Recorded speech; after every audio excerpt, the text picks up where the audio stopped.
જય શ્રી કૃષ્ણ. તો આજનો વિડિયો આજે જે હું તમારી સામે વાત રાખવાનો છું એ ગુજરાતીમાં છે.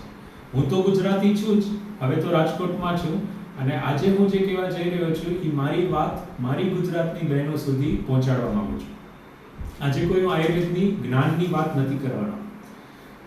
બહેનો, શું આપની માસિકની અનિયમિતતાથી પરેશાન છો?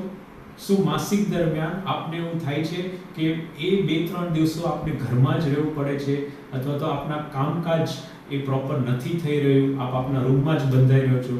શું આપને એવું થાય છે કે માસિક 2-3 મહિને કે 4 મહિના સુધી ચડી જાય છે પણ આવતું નથી? શું માસિક મહિનામાં 2 વાર આવી જાય છે? શું એકવાર માસિક આવે છે અને 10 દિવસ સુધી 15 દિવસ સુધી શું માસિક ચાલ્યા જ કરે છે?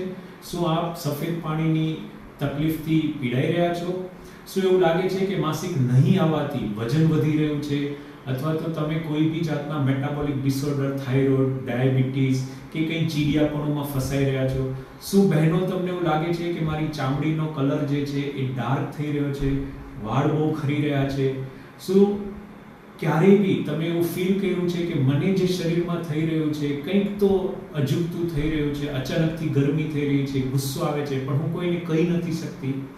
શું શારીરિક સંબંધ બનાવવામાં કોઈ જાતની તકલીફ પડી રહી છે? બહેનો, તમે બધાનું કેર કરી રહ્યા છો, ઘરના આખા વાતાવરણને તમે સંભાળો છો પણ તમે તમારા જ નાની નાની તકલીફોને તમે કહેતા નથી. ક્યારેક કહેવા માંગો છો તો બીજાને સમજાવી નથી શકતા અથવા તો બીજા સમજતા જ નથી.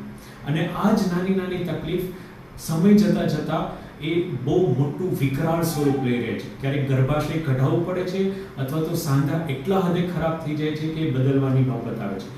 ખૂબ ડિજનરેશન થાય છે અને તમારા શરીરની હાલત એક ખૂબ ખરાબ થતી જતી હોય છે. તો આ જ નાની નાની સમજને તમે અવગણના કરતા હો છો અથવા તકલીફને તમે અવગણતા હો છો. ઘણી બધી વાર તમે એવું બી વિચારો છો કે હું કેવી રીતે એક મેલ ડોક્ટરની સામે આ બધી વાત રાખું? શું એ મને સમજશે? શું હું પૂરેપૂરું એમને કહી શકીશ? તો આ બધામાંથી ઉપર ઉઠો અને આજે હું તમને જેને તમારી સામે જે વાત રાખી રહ્યો છું, ડોક્ટર રાજલક્ષ્મી, કે જેમણે એમનું માસ્ટરી સ્ત્રી રોગ વિજ્ઞાનમાં જ કરેલું છે અને એમનો રિસર્ચ ટોપિક હતો માસિકની અનિયમિતતા અને તે દરમિયાન થતી તકલીફો. અત્યારે એમનું પીએચડી ચાલી રહ્યું છે જે છે પેરીમેનોપોઝલ. પેરીમેનોપોઝલ મતલબ માસિક જઈ રહ્યા છે તો ત્યારે જે કોઈ બી તકલીફ થઈ રહી છે, વાળ ખરી રહ્યા છે, શરીર નબળું પડી રહ્યું છે, તો એની ઉપર એમનો પીએચડીનો ટોપિક છે. તો આ આધ્યાત્મિક સ્તરમાં અથવા આધ્યાત્મિક પાથની અંદર ચાલતા મેડમ કે જેઓ 15 વર્ષથી આ જ સ્ત્રી રોગનો અનુભવ ધરાવી રહ્યા છે, એ હિતાયુ આયુર્વેદાલય સાધુ વાસવાણી રોડ ઉપર અવેલેબલ છે. અમે ડિસ્ક્રિપ્શનમાં જે બહેનોને લગતી તકલીફો છે તો એ બધું મૂકશું. મેડમનો નંબર બી સ્ક્રીન ઉપર આવી જશે તો આપ જરૂરથી એમનો કોન્ટેક્ટ કરી શકો છો.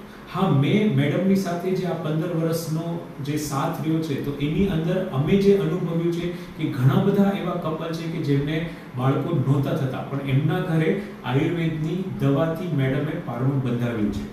તો આ બધી જે તકલીફ છે એનું સચોટ નિદાન અને આયુર્વેદિક અને શાસ્ત્રોક્ત કેરળીય પદ્ધતિથી એનું સચોટ નિરાકરણ આપ ઈચ્છો છો તો આપ સૌ બહેનોને મારી વિનંતી છે કે મારો અવાજ ગુજરાતની દરેક બહેનો સુધી પહોંચાવો અને જેને બી જરૂર છે તો એમને રાજલક્ષ્મી મેમ સાથે આપ કોન્ટેક્ટ કરાવી શકો છો. ધન્યવાદ.